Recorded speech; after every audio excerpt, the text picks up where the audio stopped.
Vamos voltar. Caiu aí, irmãos. Acho que deu uma hora, né? Mas vamos ver se o chileno volta aqui. Tá aqui, já tá aqui. Só esperar ele entrar aí. Já tá entrando. Parece que uma hora não foi suficiente, Não hein? foi suficiente. Passou muito rápido.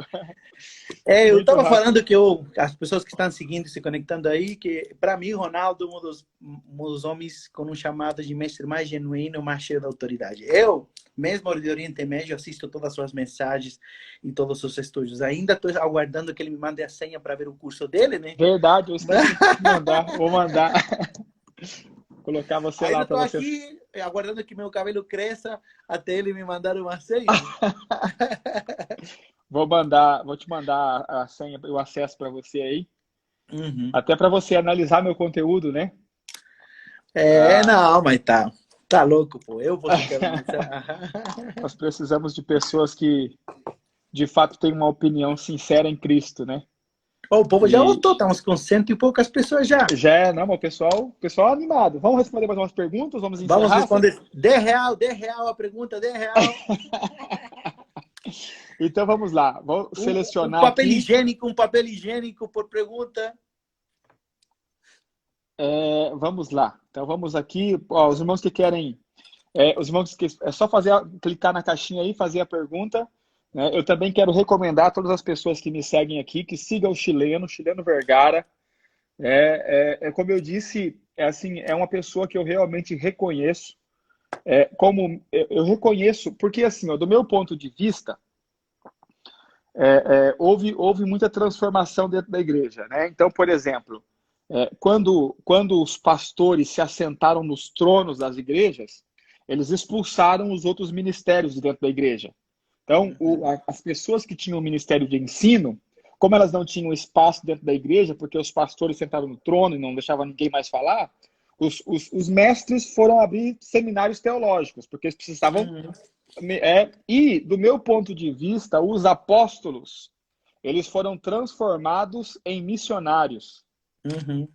Do meu ponto de vista, os missionários, os verdadeiros missionários hoje, ou seja, os plantadores de igreja, são os apóstolos.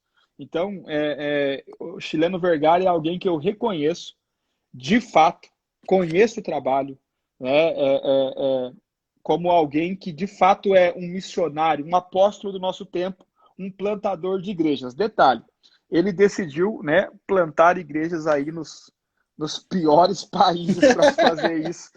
Os piores países da face da terra para se fazer isso é onde ele decidiu exercer esse ministério de plantação de igrejas. Então, ele vai, ele prega, ele ganha, ele consolida, ele treina e os próprios nativos, né, que ele ganha para o Senhor é que começam a plantar as igrejas. É São isso. quantas igrejas plantadas hoje, Chileno? Estamos com 11 igrejas em 4 anos e 2 escolas, uma em Paquistão e outra no Myanmar, né? Mas é importante que todo mundo entenda que eu não fiz isso sozinho. Eu sou aliançado a Vinha, assim como o Ronaldo, o Sim, pastor Alício, não só eles, a Global Passion, a Global Church, uma igreja americana, também está plantando igreja conosco. Sem eles, isso seria impossível, tá, irmãos? Então, é um trabalho. Todo mundo conhece eu por estar mais na frente, mas sem eles por trás seria impossível fazermos o que estamos fazendo. Tá bom? Tem uma pessoa aí que estava comentando a tua resposta em relação à salvação e pecado. Irmãos, nós cremos que todo aquele que é salvo, número um, quer que outros sejam salvos. Para mim, um sinal externo da nossa salvação é evangelismo. Quem é salvo quer que outro tenha um encontro com essa salvação. E também nós cremos que quem é salvo começa a odiar aquilo que antes ele amava. Um dos maiores sinais de quem nasceu de novo, que agora ele odeia e rejeita o pecado que antes da conversão ele amava. sim. Então, irmãos, esse processo é da noite para o dia? Não. Há um processo de santificação que nós chamamos. A nossa alma começa a ser renovada. Deus nos tirou do Egito, mas ainda fica Egito dentro da nossa mente, do nosso coração. Então, é muito importante, porque tem um irmão que colocou aí, tá, mas creio que colocou uma passagem bíblica aí, quem está em Cristo não deve pecar, não me lembro muito bem. Então, estou respondendo isso, irmão. Quem pula na piscina do sangue do cordeiro, ele sai molhado. Quem disse que É, pulou e sai seco, o mais provável é porque nunca pulou na sangue do cordeiro. A verdadeira graça nos possibilita a ir muito mais além na obediência. Com certeza. Porque o fundamento da graça é o amor. Então, o amor é voluntário, o amor vai uma milha a mais. O amor coloca outra face. Então, nós precisamos entender que quem disse que encontrou a graça e vive libertinagem, ele não encontrou a graça. Não encontrou. Posso ler uma passagem aí? Eu vou ler uma passagem aqui, porque assim, ó, o irmão que comentou isso aí, onde foi que nós dissemos que pode pecar? É o que eu estou dizendo, a gente fala uma coisa, as pessoas entendem outra. Nós dissemos que salvação não se perde, mas nós não dissemos que deve viver uma vida em pecado. E nós também não dissemos que quem aceita Jesus deve viver uma vida em pecado. O apóstolo Paulo, porque para mim foi Paulo que escreveu Hebreus, capítulo 6, verso de número 9, tem um texto que para mim resume essa questão. Diz assim, mas de vós, ó amados, esperamos coisas melhores e coisas que acompanham a salvação. Ou seja, coisas que acompanham. Então, eu recebi a salvação. Então, existem coisas que acompanham essa salvação. E segundo o apóstolo Paulo, são coisas melhores. Ou seja, o que nós poderíamos colocar que acompanha a salvação? Primeiro, eu acho que esse ponto que você colocou é esse ponto. Quem é salvo quer salvar outras pessoas. Essa é a primeira característica que se manifesta na vida de alguém que foi salvo. Porque o amor de Cristo constrange ele para alcançar o perdido. Essa pessoa tem dentro dela agora o Espírito Santo. O Espírito Santo não quer outra coisa, a não ser que as pessoas encontrem a Cristo. Então, existem coisas que acompanham a salvação. Eu acredito que não é de imediato. Algumas coisas são imediatas, outras é um processo para você ir mudando, renovando a mente, mas de fato não acredito que uma pessoa pode ser salva e ficar inerte à vida que antes vivia. Não acredito nisso. Agora, o apóstolo João, ele fala de pessoas que estão no nosso meio, mas não são nossos. Eu creio que é muito bode aí usando pele de ovelha. Com certeza. O apóstolo, existe um texto em Atos dos Apóstolos que me chama muita atenção. Os irmãos, eu vou ensinar a Bíblia, né, irmãos? Meu negócio é ensinar a Bíblia. O apóstolo Paulo, ele coloca aqui no capítulo de número 2 de Atos dos Apóstolos, verso 47.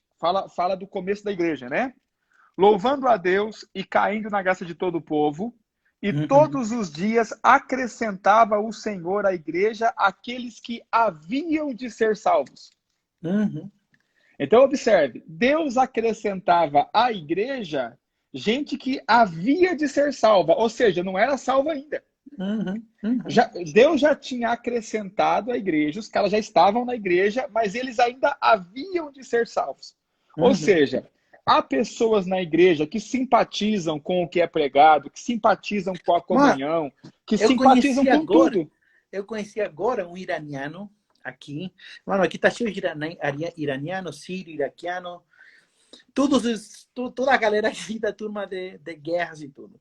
E ele casou, ele hoje é pastor, e ele nos contava, porque casou com uma outra moça iraniana, e ele foi 4 anos na comunhão dos santos, na igreja, por 4 anos só porque gostava da moça.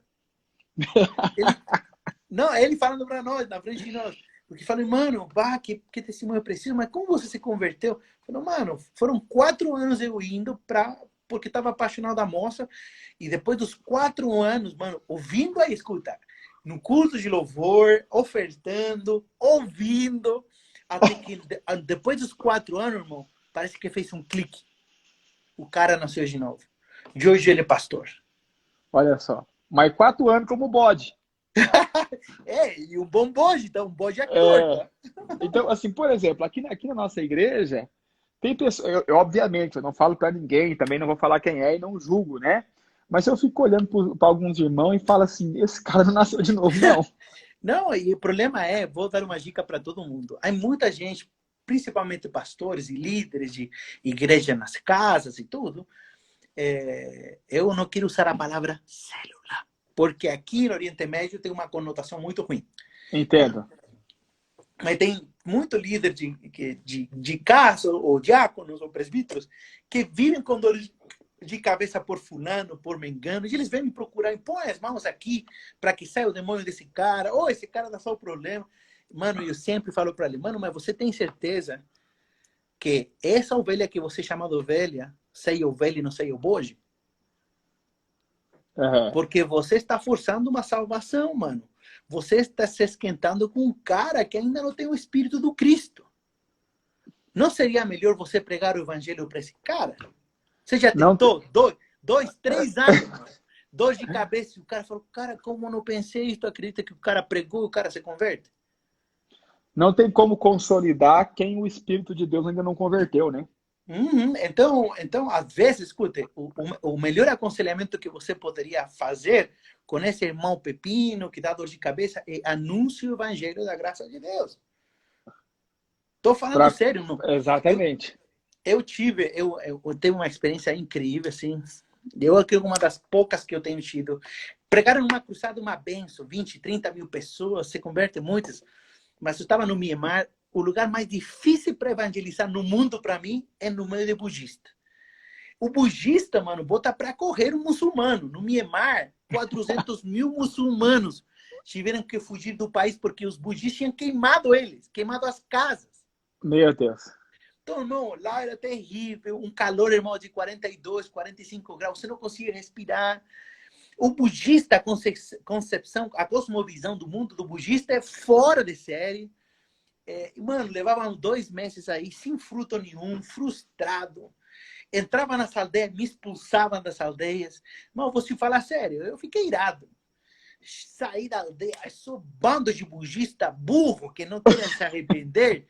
Mano, já cansado. Escuta, eu usava até elefantes para eu ir nas aldeias. Elefante, brother. 2, 3 dias no mato. Irmão, umas aranhas desse pareciam cachorros, as aranhas. Então, não, estou falando sério. Então, estava 2 meses frustrado, mano. 2 meses frustrado. Ao final, não aguentei mais. Falei, vou embora, vou tirar o pó do meu corpo e Deus há de julgar esse país no dia do juízo. Vai ser pior que Sodoma e Gomorra. Mano, eu estava muito irado, frustrado, imagina. Eu indo lá para ajudar os caras e o cara não querendo ouvir nada. Mano, e teve um dia, estava a ponto de ir, estava indo já quase, e estava caminhando na rua e vi um prédio assim, muito bonito. Cheio de estátuas, e eu gosto de tirar foto, entrei lá tirando foto, e de repente veio um monge, mas suas roupas pareciam mais sofisticadas. E ele falava inglês. Mano, puxou o assunto, resumindo a história, o cara era um mestre num seminário para você se tornar monge. Era tipo um pastor aí. Sim, E o cara me começou a evangelizar, né? 1 hora ouvindo o cara. 1 hora me contando, ele me falou, o primeiro que falou, você pode ser monge se você se converteu ao budismo, mas tuas roupas precisam ficar lá na porta. Esse simbolismo das tuas roupas demonstra que tudo que você sabia, tudo que você fica lá para você se abrir um novo mundo, de ser um novo ser. Oh, eu falei, pô, o cara, quase me converti com o cara, né? Aí ele fez toda a sua explanação e tudo mais. E no final de 1 hora, mano, 1 hora escutando o cara.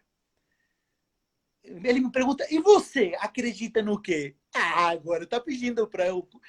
Aí já era, mano. Eu comecei a explicar soterologia, salvação. Comecei a explicar angiologia. E comecei a explicar escatologia. O cara começou a entender, mano, tudo que eu falava. Tu acreditas que ele completava minhas frases? E eu falava assim, você morre em Cristo você nasce como filho de Deus. Cristo era unigênito, o primeiro de muitos, mas hoje ele abriu o leque para todos nós. Ele me falou assim, então quer dizer que se eu creio no teu Cristo, eu me torno teu irmão? Ele, mano, 4 horas.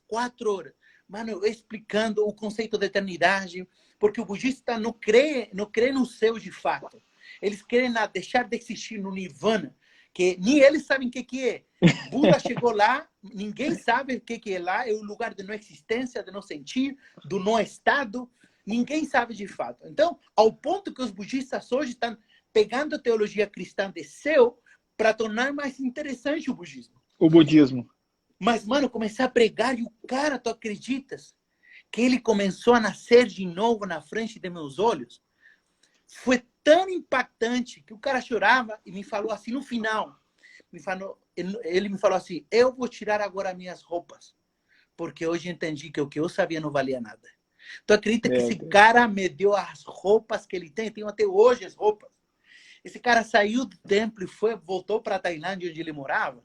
Eu presenciei na frente de meus olhos como o Espírito Santo tirava a cegueira dos olhos e do coração. Irmão, foi uma experiência incrível. Não há nada mais poderoso que a Escritura para salvar aqueles que Deus predestinou para serem salvos. Então, às vezes, meu irmão, o conselho de aconselhamento que eu lhe dou, tenha certeza se realmente esse cara nasceu de novo. Porque quem pula na piscina do Cordeiro sai molhado, tem frutos de arrependimento. Ele precisa viver um constante arrependimento, porque o Espírito do Senhor está dentro o tempo todo, incomodando ele. Com certeza. Se você tiver um cara que você não vê fruto, meu irmão, cuidado, porque talvez um bode ou um lobo no meio do povo. Com certeza. Eu acredito que, ainda que a pessoa não deixe de fazer o que é errado, de imediato, ela já tem aquilo como errado, que ela não tinha. Ele se incomoda, se entristece. Então, de repente, o cara via pornografia, aí ele converteu. Não é que ele vai parar de imediato de ver pornografia, mas agora ele já não tem mais liberdade para ver sem que a consciência do espírito nele o acuse, dizendo, olha, isso aí tá errado. Temos muitas perguntas aqui. O pessoal manda ver aí. O pessoal tá animado. O Elian tá dizendo, me leva junto, pastor. Bora, Leandro. Essa aqui eu vou deixar você responder. Vai lá. Maior projeto de Deus é a família? Bom, Deus quer ter uma grande família. Temos que partir por isso. O Deus Trino entrega seu filho para ter uma grande família de filhos. Sem dúvida, o grande projeto de Deus é ele ter uma grande família de filhos e filhas. Ao ponto que a imagem de Deus não é o homem, não é a mulher, é o casal. Sim. Não é o homem a imagem de Deus, a mulher tampouco é a imagem plena de Deus. A imagem plena de Deus é a união, é a família. Essa imagem expressa que Deus fala no Gênesis. Então, sem dúvida, que Deus quer ter uma grande família, mano. Concordo. Eu acho que a pergunta aqui é no sentido de que o que é que vem primeiro, né? O que é que vem em primeiro lugar? Existe uma teologia que ensina, e muitos pastores no Brasil ensinam, que Deus em primeiro lugar, na hierarquia de importância e de valores, Deus em primeiro lugar, em segundo lugar a família, terceiro lugar a obra, né? E assim por diante. Eu pessoalmente discordo dessa posição, porque eu acredito que não dá para desassociar Deus da sua obra. Concordo plenamente contigo. E quando eu olho para a vida de Jesus, o próprio Jesus não colocou a família em primeiro lugar com relação à obra. Ele primeiro colocou a obra e depois a família, né? Inclusive, ele precisou, em alguns momentos, ignorar a sua família para que pudesse fazer a vontade de Deus. O próprio Jesus também ensina que, se necessário for, né, guarde bem essa palavra, se necessário for, você tem que abrir mão de pai, mãe, irmão, vô, tio, por amor a ele. Então, eu acredito que o que é prioridade? Prioridade é fazer a vontade de Deus. Agora, quem casou certo e quem constituiu família certo, nunca vai passar por esse problema de ter que colocar uma coisa ou outra na frente, né? Agora, a maior parte das pessoas casam sem discernimento nenhum de que é o casamento. E casam errado. Casam errado não que a pessoa é errada, né? Mas casam errado no sentido de que, por exemplo, eu tenho pastores amigos meus que vivem uma angústia terrível. O cara é pastor, o cara quer viver para o ministério, mas a mulher dele é advogada, por exemplo. E ganha muito dinheiro e não vai deixar ele ir, só se houver uma separação. Né? Então, ou seja, e assim outros exemplos, né? O cara tem vocação, mas a mulher é dentista, tem uma boa profissão. E agora, não, eu não vou, se quiser vai sozinho. Então, eu acho Uhum. que para quem casou certo, não vai ter esse problema. Agora, qual que é a prioridade? A prioridade é fazer a vontade de Deus. Pastor, e se a minha família não quer que eu faça a vontade de Deus? O conselho de Jesus é, deixa a sua família para trás e vai fazer a vontade de Deus. Uhum.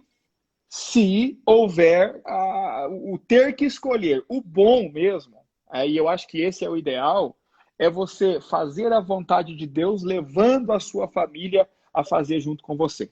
Uhum. Esse é o ideal, esse é o ponto que nós todos deveríamos viver. Mas, É, infelizmente, tem gente que vai ter que eu, escolher.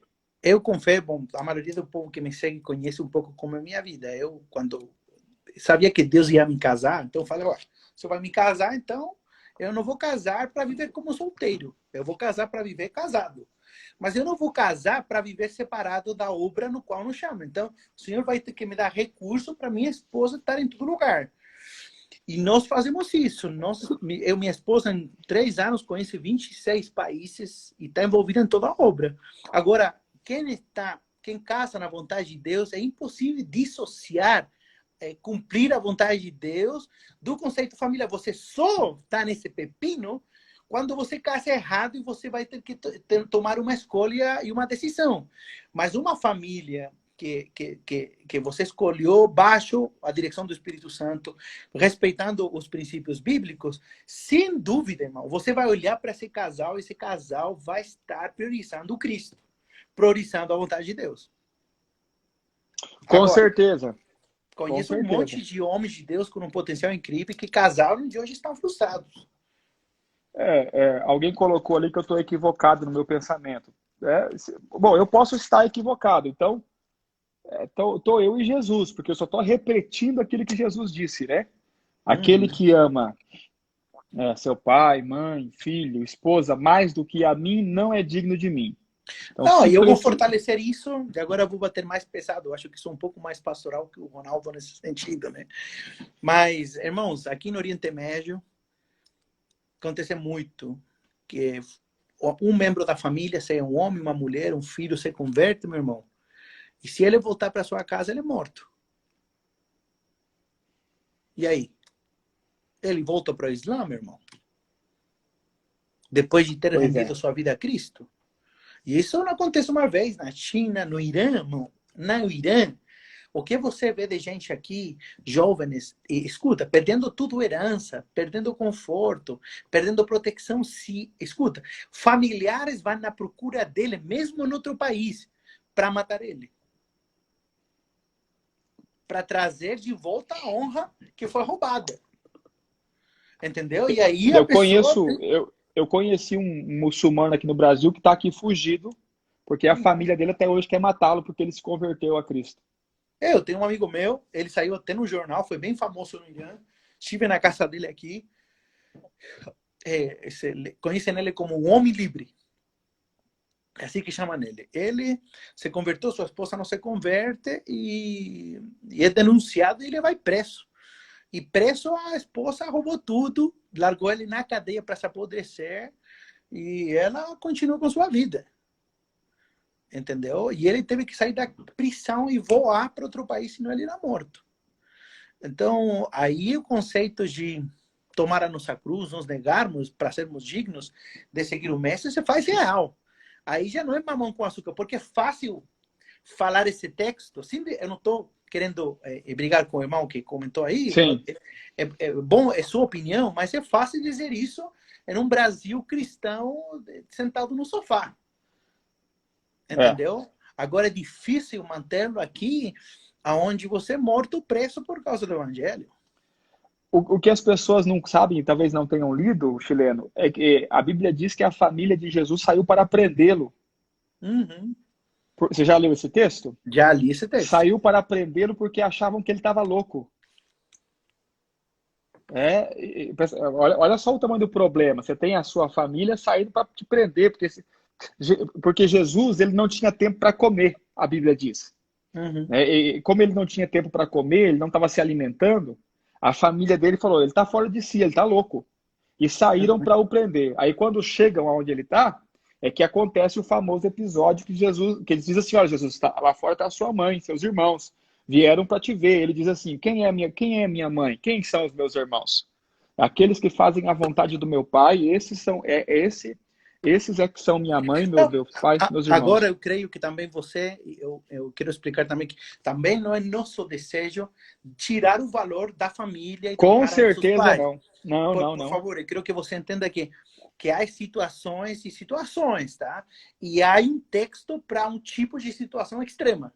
Exatamente. Se você não está nessa situação, há valores e há princípios que devem ser cumpridos. Eu creio, não sei se você concorda comigo, nesse texto que você fala, Cristo morre na cruz e olha para sua mãe e fala, João, ó, é aí tua mãe, é aí teu filho. Eu creio que há princípios de bênção, de prosperidade em relação à família, por favor. Ao ponto que eu creio de forma pessoal que João é o único que mesmo martirizado, ele não morre, porque foi o único discípulo que honrou e cuidou mais de Jesus, que havia uma bênção liberada na vida dele. Com certeza, com Que o certeza. fato dele, porque vocês sabiam que a primeira igreja de Maria é aqui em Turquia. O primeiro concílio onde se idolatra e se leva Maria de uma posição de deusa é aqui na Turquia. Você vai onde é o local e está escrito lá, é incrível. Mas o interessante é que a história aqui nos conta que João carregava Maria a todo lugar que ia para evangelizar. Dizem os historiadores que o padrasto de Jesus, José, deve ter morto, por isso não aparece na cena, mas quem cuida, honra a mãe é João, e por consequência há uma liberação de extensão de dias. Eu creio, outro dia me perguntaram numa live, você crê que é possível morrer sem cumprir o propósito de Deus? Eu creio que sim, que há muita gente que morre sem ter cumprido o propósito de Deus. Com certeza. Ao ponto que a Bíblia diz que não, rapaz, mas seus dias serão alongados. Quem Com se afasta certeza. do mal viverá mais longos dias. Então, quantos dias você queira viver aqui na Deus quer. Deus quer que você viva tudo que Ele planejou para viver. Mas quem de fato precisa tomar a decisão de viver agradando o coração de Deus, porque Deus se agrada honrando a nossa família, nossos pais, é você. Com certeza. E aí uma graça liberada, irmão, eu quero ver muitos dias, mas quero chegar bem, né?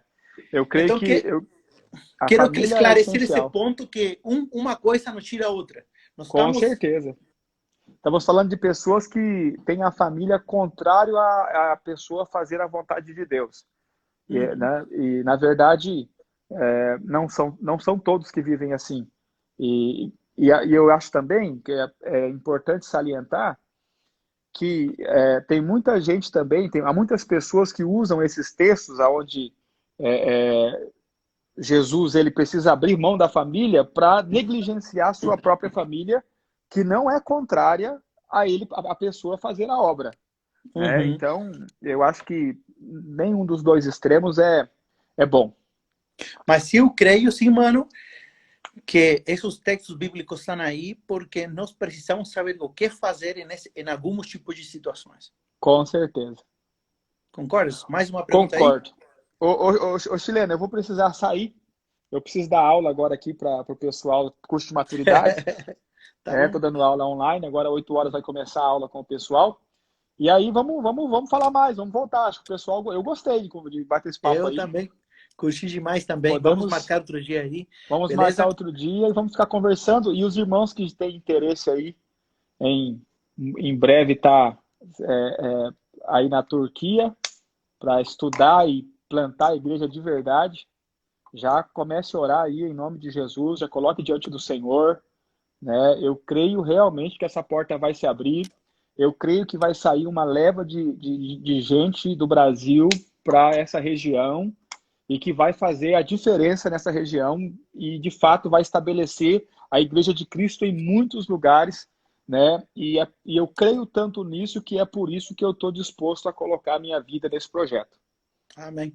Creio Amém. nisso. Compartilhe pessoas, pode compartilhar essa live com pessoas que estejam precisando, vai ser uma bênção essa live para muita gente aí, tá bom? Tá, meu irmão, joia. vou dormir 2 da madrugada aqui, tá louco? Isso aí. Deus Grande abençoe, abraço, meu irmão. Ronaldo Borges, um bom curso maturidade aí, beleza? Tá, joia. Prazer falar com você sempre, tá? Fique em paz. É nóis. Deus abençoe, é nóis. Tchau.